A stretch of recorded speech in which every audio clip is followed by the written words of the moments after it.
أعوذ بالله من الشيطان الرجيم بسم الله الرحمن الرحيم الحمد لله رب العالمين اللهم صل على سيدنا محمد وعلى آل سيدنا محمد وسلم البيان جبراني لا جبراو أو السلام عليكم ورحمة الله تعالى وبركاته أو نمبكو مسو كدامبي كنيكا بي أمنا كما فميكا ودي مساكاوي ni nazarakana abe fama ko dépense ni on fana ni jula ya te ka ke dépensier wala anye wele bla aja fanima nale tume barakela dembaya ka minesiso la dimbi abe retraite la aja assalamu alaikum wa alaikum salam rahmatullahi ta'ala barakatuh aja fani kerefe anye wele bla imam bomba musa bro anna kabo misrila abe fomi mako o sharif almunawara nabe yupogon sabla imam salamu alaikum wa alaikum assalam wa rahmatullahi wa barakatuh nya fo cogo min na an ka kuma daminɛ na bi an ka baro bɛna sinsin fɛn min kan o de ye musakaw ye dépense o la ka ɲini a fɛ a y'a fɔ an ɲɛna a bɛ fɔ fɛn jumɛn de ma ko musaka a bɛ fɔ fɛn jumɛn de ma ko dépense aja fani bismillahir rahmanir rahim alhamdulillahi rabbil alamin a bɛ fɔ fɛn ma ko dépense o ye nanzarakan ye mais jurakan na a bɛ fɔ ko musaka mais bɛɛ ka dépense le lɔ donc an bɛna kuma dépense kan dépense ye mun de ye nafolo min bɛ don denbaya ta lafiya la so kɔnɔna ani denbaya dɔrɔn tɛ i sigiɲɔgɔnw i badenmaw bɛɛ i bɛ wari min don nafolo min bɛ don o la o de ye dépense ye a bɛ se ka kɛ bon sara ye ka kɛ dumuni sara ye ka kɛ denw ta labaro denw ta kalan ou bien courant sara ni ji sara i bɛna dépense min don i fana ta famille la ou bien cɛ ta famille la ba ni fa dɔgɔninw dɔ bɛna kungoya dɔ b'a la a bɛna na i nɔfɛ i bɛna o jɛmɛ ni wari min o bɛɛ de ye dépense ye o la imam e bɛ se ka mun de fɔ an ɲɛna dépense kan silamɛya yɛrɛ ka dépense fɔ cogo di alhamdulillahi rabbil alamin an bɛ yo an ka kuma min fɔ sisan k'a yɛrɛ comme dépenser jumɛn de bɛ dépenser ni ka mɛn dépenser arabu b'o de wele ko an-nafaka an-nafaka yuqaz minhu anfaka wal infaq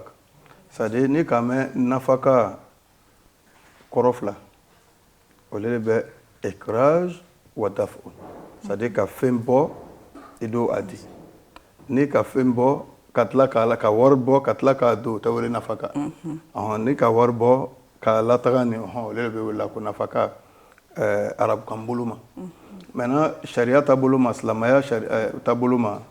o de bɛna fɔ ɲɛna ko ka wari bɔ k'a don kungoya la kungoya mun b'i le ma wajibu ye voilà k'a don kungoya la kungoya mun b'i ma wajibu ye o bɛ se ka kɛ dumuni a bɛ se ka kɛ feriyabɔ a bɛ se ka kɛ siyɔrɔ a bɛ se ka kɛ en tout cas dépense o dépense i y'a environnement i sigiyɔrɔ labɛnni c'est-à-dire pour que bana kana sɔrɔ a kɔnɔ c'est-à-dire ele yɛrɛ c'est-à-dire i y'a dépense ko n'a kɔni b'i ma wajibu ye a bɛ kɛ sababu ye k'i ka ɲɛnamaya sabati voilà o kungo ninnu k'o de bɛ wele wari bɔ k'a don o la olu de bɛ dépenser o la imam i ka kuma fɛ n bɛ k'a faamu min na ko danfara bɛ dépensew la dépense danfaraw ka ca aja fani i bɛ se ka dɔɔni fɔ an ye dépense danfaraw la bon dépense danfara an k'o de fɔ sisan a ka ca o i bɛ se ka dépense k'i yɛrɛ kan ka dépense k'i denw kan k'a k'i cɛ kan k'a k'i sigiɲɔgɔnw kan k'a k'i badenmaw kan k'a k'i worobagaw kan n'i ko i b'a fɔ ka ca ele de bɛna programme sa programme ye jumɛn ye i tɛna a bɛɛ kɛ lon bɛɛ dépense dɔ bɛ se ka kɛ lon bɛɛ o ye dumuni sɔngɔ ni dépense bɛ dana bon bon sara bɛ kɛ o bɛ kɛ kalo kalo dɔw yɛrɛ bɛ i y'a bontigi dɔ bɛ se k'a fɔ ne ta bɛ di san o san bɛ kalo saba saba dépense dɔ bɛ yen fana o bɛna bara i la o ye jankaro ta fan ye mɔgɔ tɛ jan yɔrɔ lɔgɔra o a bɛ se ka bɛn i kan ten o yiri yɛrɛ kan ou bien i cɛ ou bien i den dɔ ou bien i badenma dɔ o fana ta bɛ yen bon dépense dɔ fana bɛ yen i b'o kɛ san o san san ta bɛ se ka kɛ min ye zakati b'a la e yɛrɛ bɛ se ka ni n k'a mɛn e k'a fɔ saraka i bɛ se ka wari yɛrɛ ni mɔgɔ dɔ la ten i k'a dɔn ko dɛsɛbagatɔ don o tɛ kɛ lon bɛ o fɔ tuma kelen kelen i bɛ se k'o kɛ fana. o la Aja i bɔra ka min fɔ sisan ka fɔ dépense danfaraw la dépense bɛ se ka kɛ wagati wagati mais dépense danfaraw la danfara wɛrɛw bɛ yen min ni wagati wagati dépense tɛ kelen ye ma. alhamdulillah o yɔrɔ la an bɛ a wele la ko dépense nɔniyaw c'est-à-dire dépense qualité dépense sugu voilà parce que dépense sugu bɛ yen dépense yɛrɛ fana bɛ kɛla mɔgɔ minnu na olu tɛ kiti kelen na voilà dépense sugu c'est-à-dire a fɔlɔ de bɛ dépense min bɛ adamaden yɛrɛ kun ka ko ye o y'a dɔ ye o ye dépense qualité fɔlɔ ye dépense dɔ wɛrɛ bɛ jumɛn de ye e ka den min sɔrɔ d'abord yanni i ye den sɔrɔ den bamuso dépense ka ɲi ka k'o la o ye a dɔ ye voilà est-ce que muso ka ɲi ka dépense kɛ cɛ la wa an bɛna na n'o fɛnɛ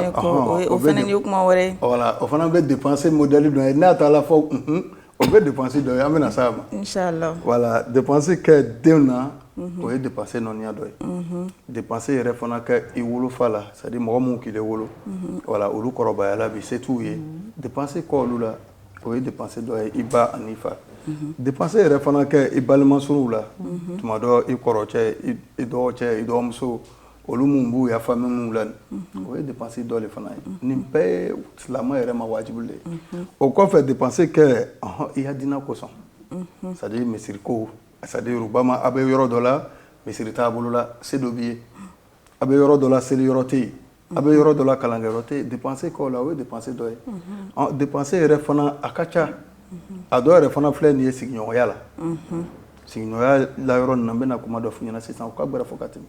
kira le ko ten sallallahu alaihi wasallam ko ma zala jibrilu yusini bil jar hatta zanantu annahu sayuwarisu ko jibrila tun bɛ kumana ne fɛ k'a bɛn sigiɲɔgɔn ma ka bɛn sigiɲɔgɔn ma ko hata ne yɛrɛ t'a la jateminɛ ko jibrila bɛna fɔ ɲɛna ko sigiɲɔgɔn ko i bɛna a bɛ dɔ sɔrɔ i cɛn jumɛn kosɔn sigiɲɔgɔnya kuru gbɛrɛya donc n'a k'a sɔrɔ sigiɲɔgɔn ninnu dépense ka ɲi ka k'olu la dɛsɛbagatɔw le se b'i le o fana ye dépense dɔ ye an n'u bi an ka ɲɛnamaya fana na mɔgɔ dɔw bɛ dilanw mara la ni ka dilanw mara dépense kɛ olu la o fana ye dépense ye bi ka minnu ma nin b'i bɔ i ka so i ya so mais a bɛɛ bɛ n'a ka de bɛ n'a k'a sɔrɔ dilanw de bɛ a bɛ sɛlɛ k'u labila u bɛ taa dayɛlɛma ɲini u yɛrɛ ye ɲɔgɔn sagaw bɛ kala an bolo olu bɛ yen mais dilan dɔw fana bɛ yen olu bɛ to la olu kɔnɔ u b'u datugu y'o wulu ni fɛnkɛw waati dɔw la voilà donc k'a yira comme ala kira ka nin ya kurugbɛrɛya yira sallallahu alaihi wasallam muso dɔ la k'a yira hadisa kɔnɔna ko muso dɔ bɛ yen ale ka jahanama ma sɔrɔ jakuma fɛ jumɛn kosɔn a ka jakuma siri a tɛ dumuni d'a ma a tɛ ji d'a ma a fana ma jakuma labila o bɛ taa yaala ka dumuni kɛ ala dugukolo kan donc ni a b'i bolo ma mara la a b'i bolo so kɔnɔ i ka ɲi ka dépense k'a la donc nin bɛɛ de bɛ donna dépensew la voilà comme an bɛna se a wɔɔrɔ bi yɔrɔw ma inchallah ala sɔnna inchallah ala an bɛ saba ma o la Aja an bɔra sisan ka dépense sugu ka danfaraw la fɔ mais o dépense ninnu a bɛ se ka kɛ cogo di bon comme n y'a fɔ premier dépense sugu ka ca a bɛɛ tɛ kɛ lon kelen tubabu ko ten ko i bɛ programme de programme bɛ mun ye i tɛna dépense bɛɛ kɛ lon kelen i b'a fɔ waati kisana na n ka kan ka nin kɛ waati kisana na n ka kan ka nin kɛ donc déjà i yɛlɛ yɛrɛ k'a lɔ dépense min bɛ wajibi ye bi fɔ i y'o kɛ o ye mun ye i y'a denbaya ta domini force fu y'o la o ɲabɔ o ye diyagoya o lon tɔgɔ la bon n'an banna o la n ka dépense dɔ fɔ n ko a bɛ cun i kan o ye mun ye o bɛ se ka kɛ bana ye o bɛ se ka kɛ i badema dɔ bɛ na sisan a ɲajibagatɔ a bɛ na don i kan vraiment nin de ka n sɔrɔ n'a se b'i ye i bɛ na o kɛ o fana ye dɔ ye bon n ka ji sara t'a fɔ ani bon sara o bɛɛ bɛ ça fait i b'a bɛɛ labɛn i b'a bɛɛ labɛn ka bɛn n'a wagati ma n'a wagati kana se a kana bara i la kana k'i yɛrɛ ma degun fana dɔ i fana o kɔrɔ ye mun ye ko nafolo min b'i bolo i ma kan ka a dépenser ten i ma kan se k'a tiɲɛ i ka kan ka hakili sigi k'i hakili sigi nin kisan sera nin waati sera fɔ n ye prêt k'o ko kɛ n kana n ka denbaya degun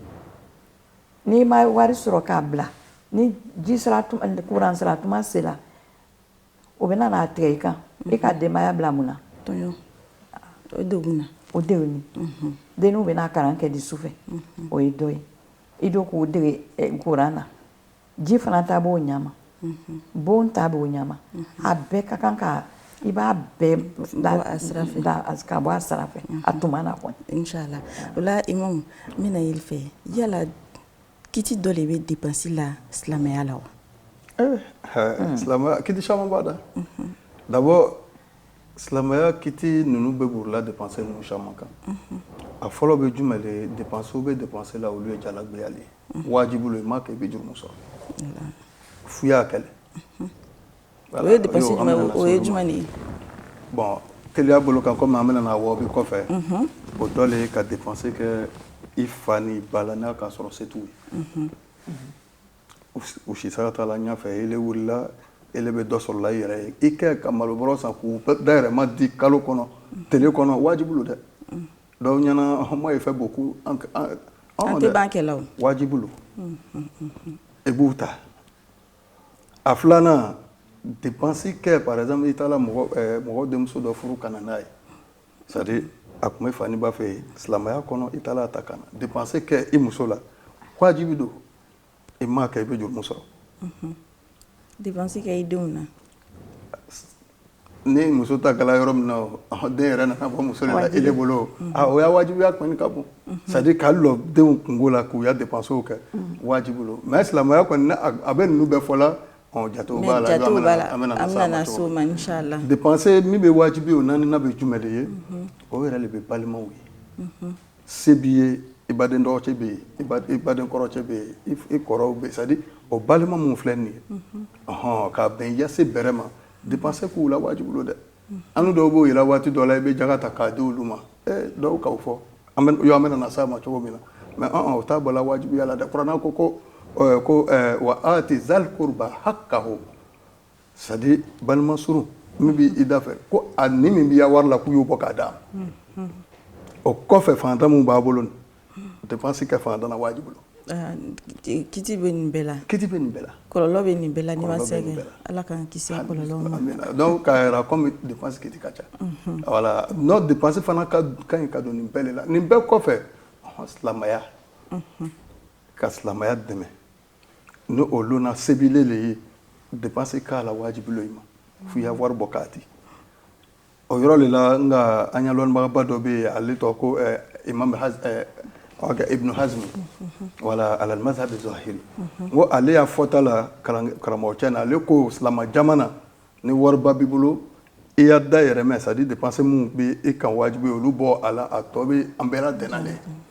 f'u b'a dɔn silamɛya kungo la silamɛya kungo dɔ le bɛ silamɛ kalankɛsow silamɛ misiriw en tout cas silamɛya baara donc an bɛɛ lo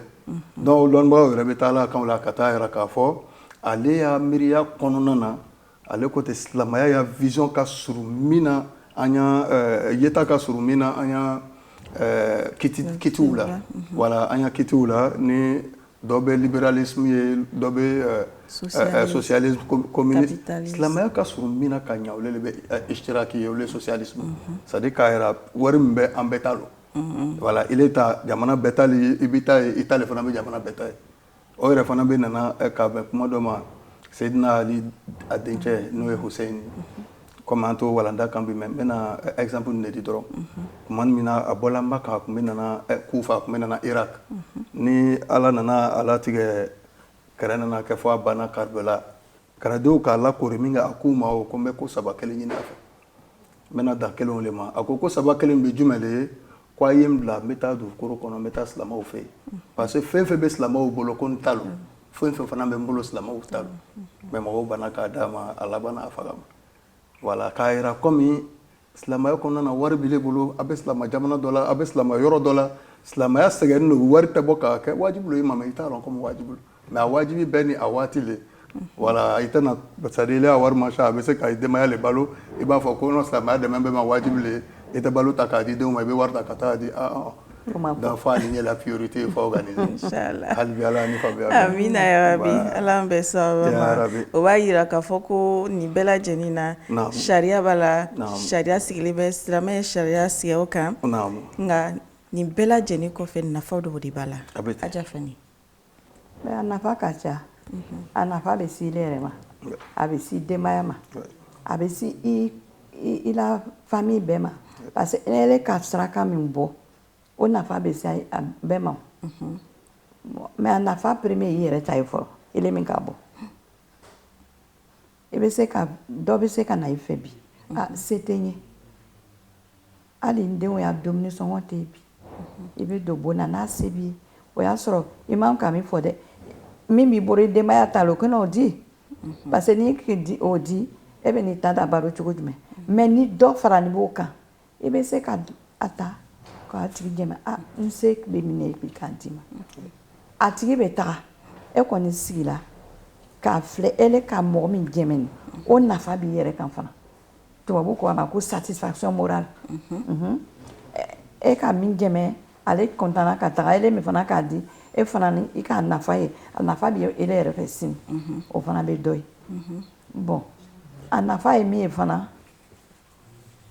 an bɛ lutigi ta ale de ye lukuntigi ye a ka kan ka bɛɛ labalo hali a la baarakɛdenw a b'olu fana labalo nafa dɔ de b'o fana baarakɛden b'i bolo i b'a sara mais i bɛ dumuni d'a ma ka l'a kan jɔnya tɛ o mais i kɔni bɛ dumuni d'a ma o ye nafa dɔ ye parce que k'a dɔn ale la wari tɛna a bɛ bɔli kɛ donc i b'a dɛmɛ i b'a sara mais i bɛ dumuni d'a ma o ye nafa dɔ ye bon nafa ka ca nafa ka ca nafa bɛ se bɛɛ ma ele min b'a kɛla ale min ye sokuntigi ye a nafa bɛ se ile ma a bɛ se denbaya bɛɛ ma sini bon an bɛ bi filɛ denw ka ca an bolo dɔw bɛ taga kalan na yɔrɔ jan na ele tɛ yen dɛ i tɛ yen bon e ka ɲuman min kɛ o bɛ na sini o nafa bɛ se den ma o yɔrɔ la a bɛ se ka kɛ o bɛ se ka kɛ ne ka l'école bɛ kɛ internat la ka tuma min na n bɛ collège la ni n tun bɛ bɔ ni n tun taara congé la so ni n bɛ na n facɛ bɛ wari di yan parce que a tun bɛ baara la a b'a fɔ n ma ne kɔni ka n ta kɛ mais n'i taara tunga na n'i ma ba sɔrɔ n'i ma fa sɔrɔ c'est que ile le man ɲi o kɔrɔ ye mun ye ale k'a ta kɛ dɛ mais tunga nafa dɔ de b'o kɛ a b'an dugu la baro a bɛ mɔgɔ wɛrɛ la baro mais a b'i lali taga ne ka min kɛ o nafa bɛ na s'i ma mais a tɔ b'i yɛrɛ bolo o nafa dɔ de b'o dépense nafa dɔ de fana b'o ye inchallah ala an bɛ sababa ma Imam Burhan i bɛ se ka jumɛn de fɔ an ɲɛna dépense nafa kan nafa caman de bɛ dépense yɛrɛ la nafa caman de bɛ dépense la an bɛna daminɛ yɔrɔ jumɛn na lon bɛɛ la kira hadisa dɔ ye sallallahu a ko ala ka kɛnɛ o kɛnɛ bɔ ala taala bɛ malɛka fila de ci n'olu bɛ na malɛkatɔla ninnu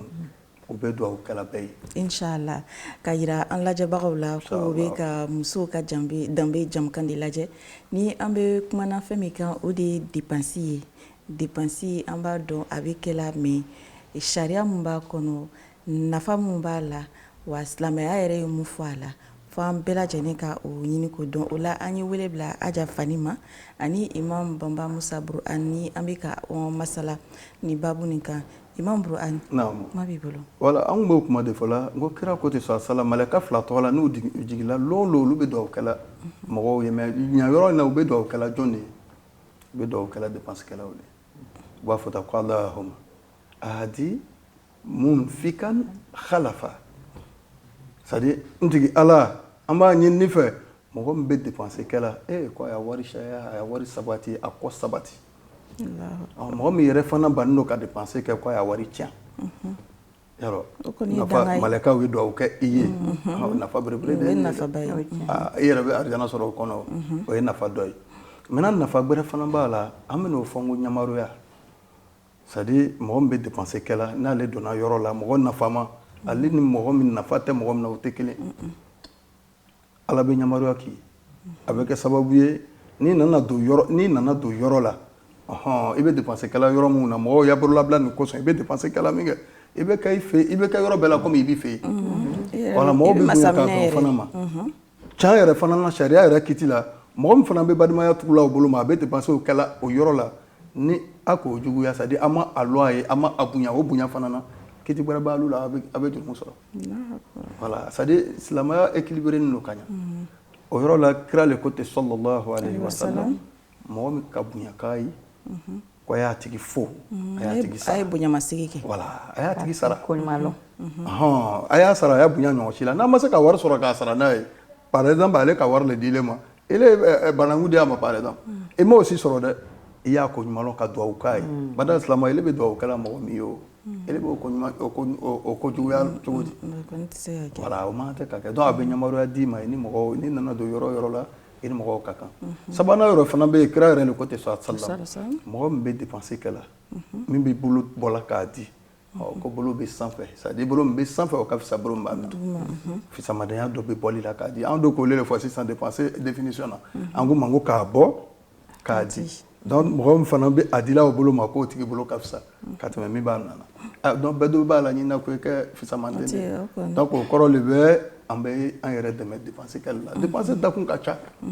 voilà donc a bɛ nafa caman de se adamaden ma ka dépenser kɛ a kɛyɔrɔ la surtout min ni waati bɛ bɛn vraiment o ka fisa Inch'Allah. Ala an bɛ saba ya rabi sisan ɲininkali min bɛ ne fɛ yala kɔlɔlɔ bɛ dépense kɛli la comment yala kɔlɔlɔ bɛ dépense kɛla la yala conséquence bɛ dépense la conséquence limamu k'a bɛɛ fɔ a nafa ka ca ni conséquence ye pourquoi n'i k'a bɔ a sara fɛ limamu k'a bɛɛ fɔ sisan conséquence ye n'i ma se k'a wari dépenser ka ɲa a ka kan ka don yɔrɔ min na i t'a don o yɔrɔ la conséquence b'o yɔrɔ la bon o b'a fɔ la ko an bɛ zakati bɔ mun na ko n'i y'a nafolo ka caya i bɛ zakati bɔ ala bɛ dɔ fara a kan o y'a nafa dɔ ye mais n'i yɛrɛ tɛ zakati bɔ don conséquence b'a la wari b'i bolo i t'a bɔ ne y'a patron dɔ tun musoman de tun bɛ dɛ mais a bɛ komi a tun kalanibanya don o don n'an tun bɛ formation na ten a bɛ taga dumuni san ka na d'an ma n'a nana n'u yɛrɛ patron a b'a fɔ non quand tu fais ça Dieu te fait ça o kɔrɔ ye mun ko n'i k'a kɛ tan ala fana b'a kɛ tan don o don a tun b'a fana kɔrɔ na mais c'est au fur et à mesure n nana ye ko cɛ bɛ tiɲɛ fɔ la n'i yɛrɛ bɛ mɔgɔ sɔn ala fana b'i sɔn mais n'i tɛ mɔgɔ sɔn ala t'i sɔn o tɛ conséquence dɔ ye ça fait tɛgɛ gbɛrɛya o ye conséquence dɔ ye nafa t'o la Inch'Allah Imam Brad alhamdulillah yo an kun bɛ kuma min fɔ la sisan k'a yɛrɛ dépenser yan'an bɛ se a kɔrɔyɔrɔ ninnu ma conséquence yɛrɛ ma an kun ɲinɛna nafa fila kɔ a filɛ nin ye Alahu Taala k'an danbe k'a laɲini de ko kɛlɛ kana k'an ni ɲɔgɔn cɛ an bɛ fara ɲɔgɔn kan an bɛɛ bɛ kɛ bɛn kɔnɔ mais dépenser kɛla de bɛ sila ka mɔgɔw lafɔ o de kosɔn kuranɛ filɛ kuranɛ ka wari wele ko fadilu fisamatanya ni wari b'i bolo fisamatanya de don e de ka ɲi ka se mɔgɔw dɛsɛlen bɛ min na k'o kɛ mais wagati dɔw la fana ni wari b'an bolo mais a bɛ k'an bolo ko wɛrɛ ye an bɛ yada an yɛrɛ an bɛ na o de la conséquence dɔ ye kuranɛ k'a fɔ ɲɛna o kuranɛ k'u ma o awɔ ko kulu washrabu wala tusrifu a ye dumuni kɛ a ye mini kɛ mais ko a jija ko a kana wari tiɲɛ dɛ a kana wari tiɲɛ dɛ damatɛmɛ donc mɔgɔ min ka comment on appelle wari tiɲɛ galiban a bɛ segin kɔ i ma ni comment on appelle voilà ni conséquence le ye wari tiɲɛ dɔ bɛ se ka kɛ jumɛn le ye par exemple i y'o aja kun k'a daminɛ min ma k'a yira k'a fɔ comme comment on appelle n'i ma wari don a don yɔrɔ la dɔw bɛ yen denw b'i bolo e ka se sɔrɔ e ka muso sɔrɔ tuma dɔ waati dɔw la 1000 bɛ se ka bɛn alu ya tele musaraka ma mais i bɛ 10 ta k'a don a la waati dɔw la a bɛ na ni conséquence dɔ ye o conséquence bɛ na kɛ jumɛn le ye ni lo min na Alahu Taala nana ele majigi walama ile tɛ yen bilen ou bien olu yɛrɛ bɔra ka taa voyage dɔɔni na o tɛ sɔrɔla yɔrɔ min na dunuya bɛɛ b'u nɛni a ye jɔnni k'o laɲini ele don maintenant wari don yɔrɔ la fana a man kan tɛ ka don yɔrɔ min na yo an y'a bibi na waati dɔw la i bɛna taa dɔ ye parce que a ye hakɛ to n ye a bɛ sunkuru dɔ b'a bolo a muso bɛ so kɔnɔ mais sunkuru dɔ b'a bolo a bɛ to ka dépenser ba min kɔ yɔrɔ la ale fɛ il est généreux a bɛ dépenser kɛla ka sɔrɔ a bɛ jurumu de ɲinina ka da yɛlɛma jurumu yɛrɛ bɛ o ye kelen ye mais a bɛ wari min yɛrɛ don n'a ye nin mais conséquence lo o ye cani de ye non seulement i tɛna baraji sɔrɔ a la et de deux yɛrɛ bɛna nɛni de sɔrɔ a la o kosɔn an y'a hakimu dɔ bɛ yen un poète ale ko ten ko wa man yaj'al al-ma'rufa min duni fi ghayri ahlihi ya'udu hamduhu alayhi zamman walam dami wayan dami c'est-à-dire mɔgɔ min ka wari don yɔrɔ la a kun man kan tɛ ka don yɔrɔ min na dɛ a y'a wari don kɔfɛ u kun ka ɲi k'a ta don yɔrɔ min na a y'a ta n'o bɛ segin kɔ ka k'a ma nɛni cɛ in na ka kiti la bɔ le gawu la il a coupé le gawu n ko an bɛ to k'olu de lamɛn a nana a wari don gawu ko ninnu parce que i m'a don a don yɔrɔ la k'a sɔrɔ n'a k'a don a muso la a mɔgɔw la i bɛ taa dugu kelen bɛɛ ye olu bɛɛ bɛ dugawu kɛla ale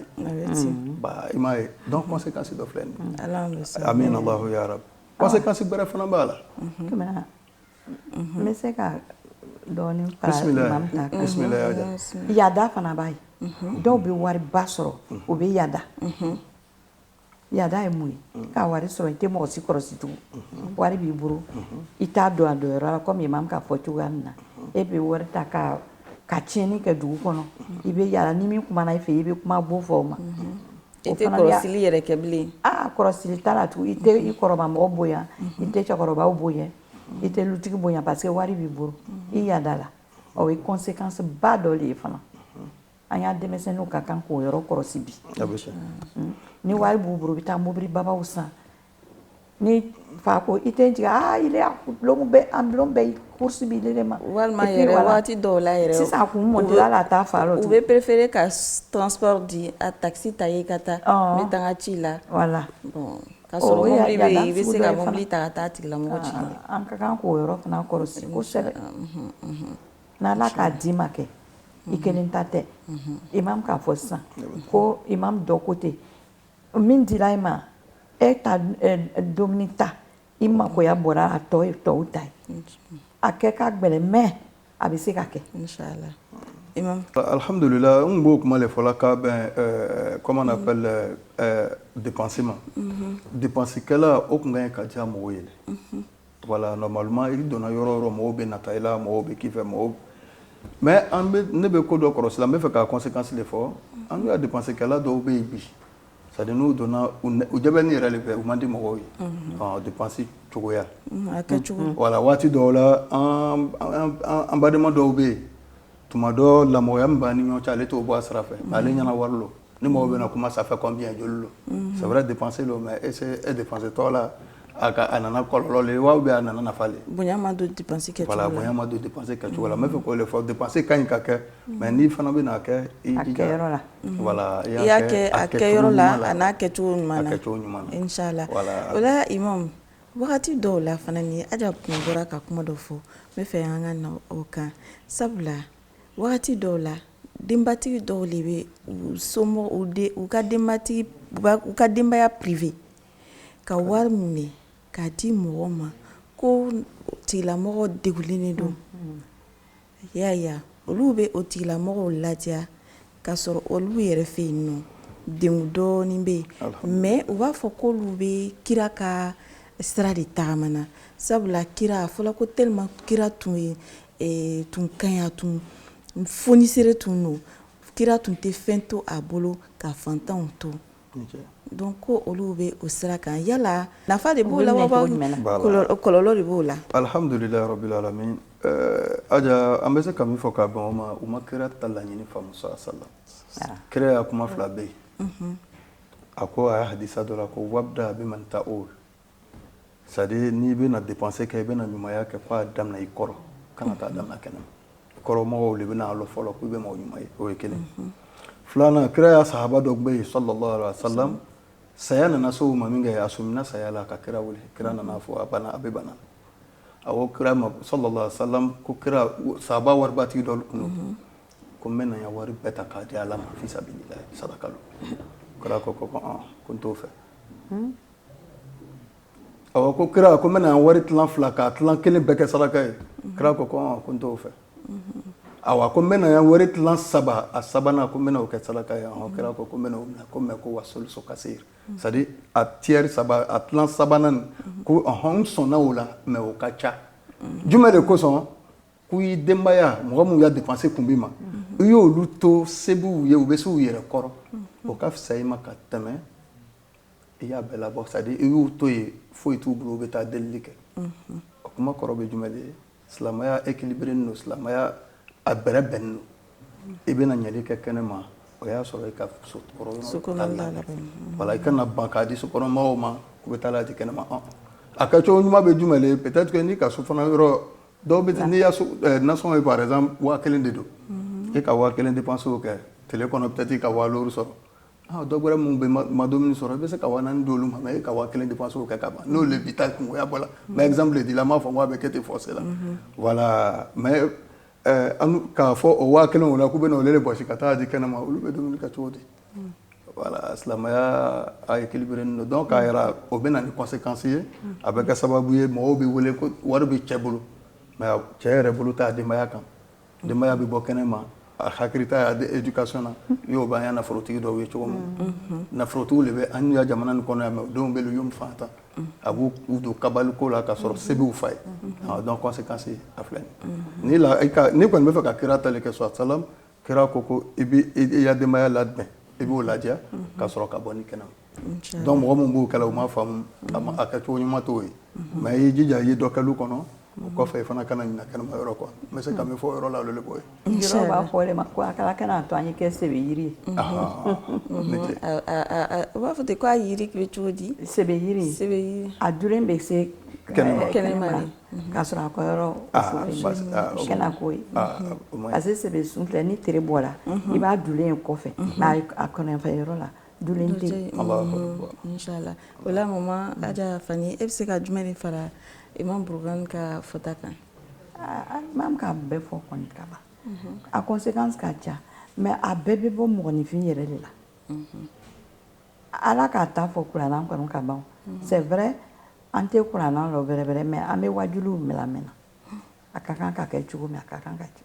n'i ma min ɲalɔ alibaya nin b'a fɔ sɔn n'a ma min lɔ a ye se karamɔgɔw ma a ye se a y'a karamɔgɔw ma a y'a ɲɛfɔ a ɲɛna mais an n'u yɛrɛ de banni b'o ma o kosɔn an tɛ foyi comprendre conséquence ka ca mais a nafa fana ka ca a ka dɔ fɔ sisan ko n'i bɛ fɛ ka mɔgɔ an ka kan ka warisigiw bonya o ye tiɲɛ ye waritigi mais n'a k'a di a diyɔrɔ la kɔni k'a k'a kɛcogoya la an ka kan k'o bonya kɛ foyi t'i bolo ni dɔ nana i la kungo la dɔn e ka kan k'o bonya o kosɔn n'u sera yɔrɔ min na mais yada i y'o bɔ a kɔrɔ mais an bɛ wagati min na comme sisan ne kɔni y'a lakɔlɔsi an ka bi tile nin na bɛɛ ko n yɛrɛ kan ka min sɔrɔ bɛɛ k'u yɛrɛ mais sani an ka na o ma an bɛna an ka rubrique lajɛ an b'a fɔ min ma ko musoya kundo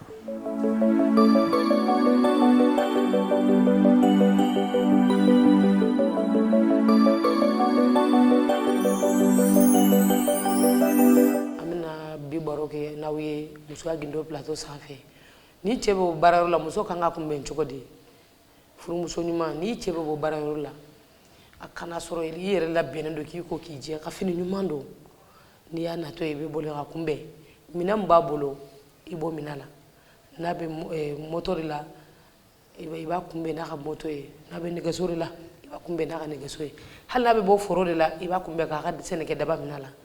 a bɛ cɛ ni lafiya a b'a to ani degun bɛ bɔ baarayɔrɔ la ani degun bɛ bɔ kɛnɛmala la ka don so kɔnɔ a bɛ ɲinɛ o kɔ muso ka comportement de b'a to cɛ yɛrɛ ni bɛ lafiya n'i ye cɛ kunbɛn a bɛ dɔnni min b'a bolo i b'o minɛ la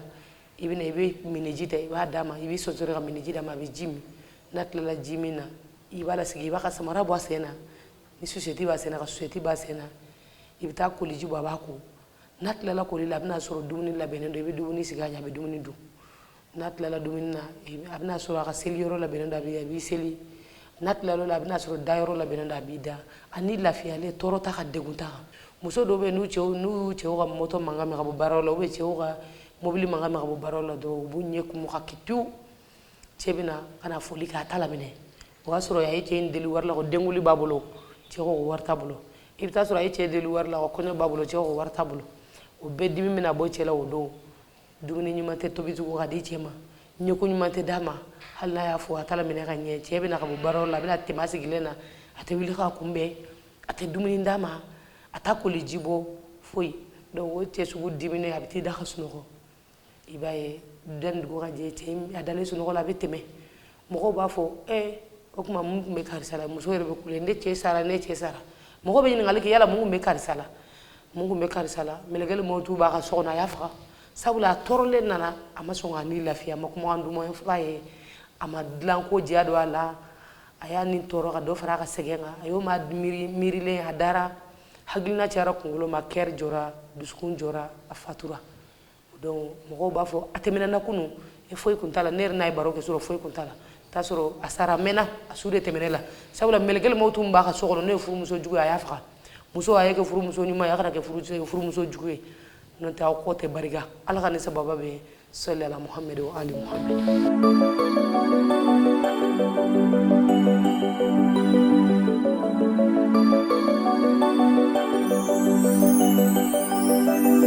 o tun ye an ka rubrique ye an b'a fɔ min ma ko musoya a gundo halisa a lamɛn ko ɲuman ani a baarakɛ ko ɲuman ala k'an fanga se o la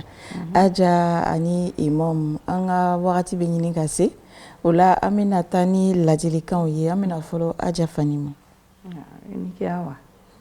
an fana kuma bɛɛ la sisan b'a fɛ mɔgɔ y'an kumakan lamɛn min na dépense ka kan ka kɛ ɲama ka kan ka hakili sɔrɔ an ye yada bɔ a la i man k'a bɛɛ fɔ sisan ko n'i bɛ dépense kɛ a nafa b'a la an ye nafa ta yɔrɔ filɛ fɔlɔ k'a sɔrɔ ka tɔw filɛ n'i bɛ fɛ ka dépense kɛ min bɛ i ya denbaya ta bɔ i b'o kɛ a tɔ i bɛ se ka mɔgɔ dɛmɛ cogoya min na i b'o dɛmɛ o la mais k'a bɛɛ ɲagami n'i yɛrɛ sera yɔrɔ dɔ fo i bɛ dewu i denbaya bɛ dewu a ma fɔ ten dépense bɛ kɛ ni hakili ye hali ni wariba b'i fɛ min bɛ i la denbaya bɔ kɛn'a bɛɛ tiɲɛ bi wari bɛ ban sini n'i k'a bɛɛ dɔn bi sini i b'a kɛ di donc an bɛ dépense kɛ ni hakili ye k'a kɛ ni nafa ye fana inshallah min bɛ n fɛ k'o fɔ le b'o ye inshallah i ni ce aja imam Burhan alhamdulillah i y'an ka kuma dɔɔni min kɛ hali bi ala an bɛɛ sababa ma ala ka yara comme dépense an kana jateminɛ comme an bɛ dépense kɛla ka di an ɲɛ bolo dɔ ma an y'a dɔn k'a fɔ ala ta'ala ka dépense wajibiya an kan mais a bɛɛ n'a qualité de don a bɛɛ n'a dɔnyɔrɔ de don a fana bɛ ni a kɛ kumali bɛ a n'a kɛ cogo le fana bɛ donc an y'an jija ka o le jateminɛ ka o le bila an kun na donc voilà n'an sera k'o kɛ inshallah an bɛ nafa min ɲini na n'o a bɛɛ ta k'a la arijana kan ala b'o k'an ye hali bi ala arijana d'an ma amina ya ala rabbi ka kɛ nafa ni baraka la sallallahu muhammad sallallahu alaihi wasallam i ni ce imam Burhan a ka weleli jaabi la o la an lajɛbagaw o de tun ye a ka bi musow ka danbi ye min tun sinsinnen bɛ musakaw kan n'an b'a fɔ ko dépense an ye wele bila aja fani ma ani imam Burhan Musa Bamba ka na an masala ni babu ni kan an b'a f'u ma k'u ni ce k'u ni baraji an tɛna an ka jamukan datugu n'an ma duwawu ɲini an silamɛɲɔgɔnw fɛ an bamuso ani an dɛmɛbagaba n'o ye aja kulibali orokiyatu ye n'ale fatula a bɛ tile damadamani bɔ an bɛ duwawu kɛ ka duwawu ɲini an lajɛbagaw fɛ ala ka se k'a hinɛ an b'a la cogo min na ka yafa k'a ye ka sara kɛ alijinɛ ye sabula a ye dɛmɛ caman lase alibaya nin ma aw ni ce an lajɛli la wasalamu alaikum wa rahmatulahi taala wa barakatuh. wa alaikum assalam wa rahmatullahi wa barakatuh.